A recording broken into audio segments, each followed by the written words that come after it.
I always thought life-altering revelations came with dramatic flair, but mine began with something small, a tiny foil circle on the bathroom rug, glinting in the morning light. It was Wednesday, and the foil, labeled 2 for Tuesday, looked like the backing of a pill from a daily pack. Neither Vanessa, my wife, nor I took regular medication. We were healthy, recently cleared by our doctors. Yet the foil nagged at me. It resembled the backing of Vanessa's old birth control pills, which she'd stopped taking after my vasectomy years ago, when we decided against more children. A chill hit me.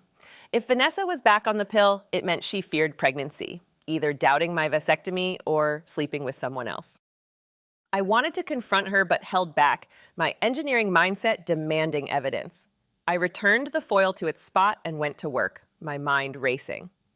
At the office, I ordered discrete surveillance tools, cameras, voice recorders, phone cloning software, and DNA test kits for our kids. James, 5, and Sonia, 3. Doubt gnawed at me. Were they even mine? Waiting for the deliveries was agonizing. I watched Vanessa closely, but she seemed normal. No odd behavior, no new routines. Our intimate life felt routine, unchanged. If she was cheating, she was meticulous.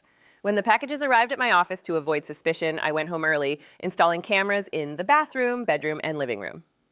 That night, I swabbed the kids' cheeks for DNA tests while they slept, pretending it was a game.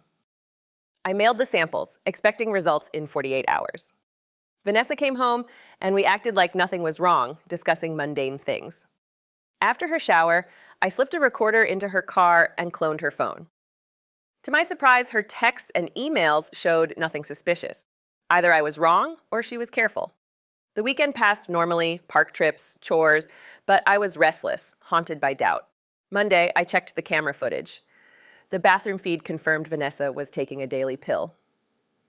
My heart sank. The bedroom footage revealed a bigger shock. On Saturday, while I cooked, she used a secret phone, typing a message before hiding it in the air conditioning vent. I hadn't cloned that phone. Stunned, I waited for my chance. One evening, while Vanessa showered, I retrieved the phone from the vent, cloned it, and returned it just as the water stopped.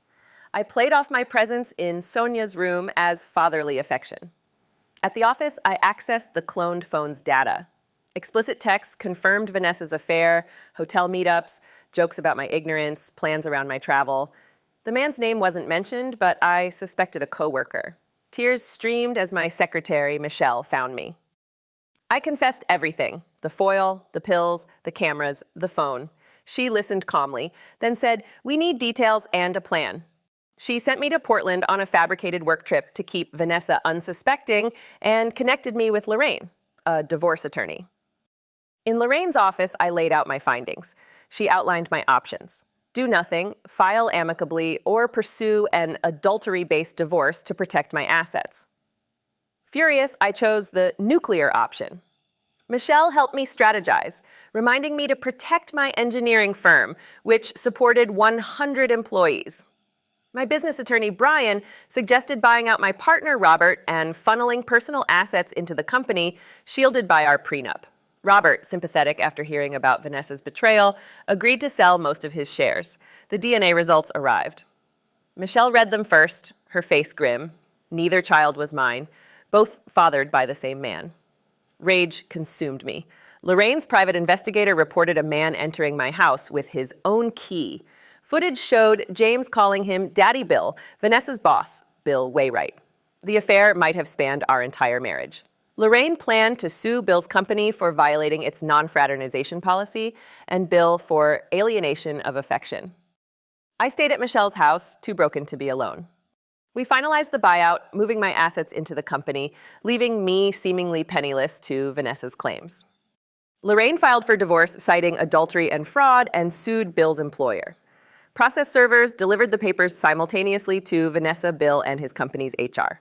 Vanessa called, shaken, but I refused to talk. My mother called, upset by a disclosure letter I'd sent to family. She argued the kids were mine in spirit, but I snapped it was built on a lie. When Vanessa returned home, I confronted her, revealing I knew about Bill and the kids. I fired our au pair, who'd covered for Vanessa, and told Vanessa to take her kids and leave. The house was in my name, per the prenup. She left with James and Sonia, and I broke down. Michelle, waiting nearby, held me as I wept. Vanessa filed a restraining order, claiming emotional harm, but Lorraine overturned it, proving I'd gathered evidence of her fraud.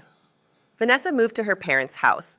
Bill was fired for violating company policy, and his employer settled with me for a large sum. Bill paid for alienation of affection, helping me cover my financial maneuvers. I sold the house, unable to live in a place of betrayal, and stayed with Michelle. The divorce finalized, and I felt both free and hollow. Then Michelle dropped a bombshell. Bill was dead, shot by his wife after she caught him with Vanessa again. I felt no pity. A settlement check from Bill's estate cleared my remaining debts. As I processed this, Michelle kissed me, confessing she'd cared for me for years, waiting patiently. She spoke of loyalty and a future together. I remembered my vasectomy could be reversed, sparking hope for real fatherhood. I asked Michelle how many kids we should have. She grinned, "At least 2, her eyes warm. My old life was gone, marriage shattered, illusions of fatherhood destroyed, but a new chapter began. The heartbreak had cost me dearly, but it bought me freedom and a chance to rebuild with someone loyal. Maybe that was a fair trade.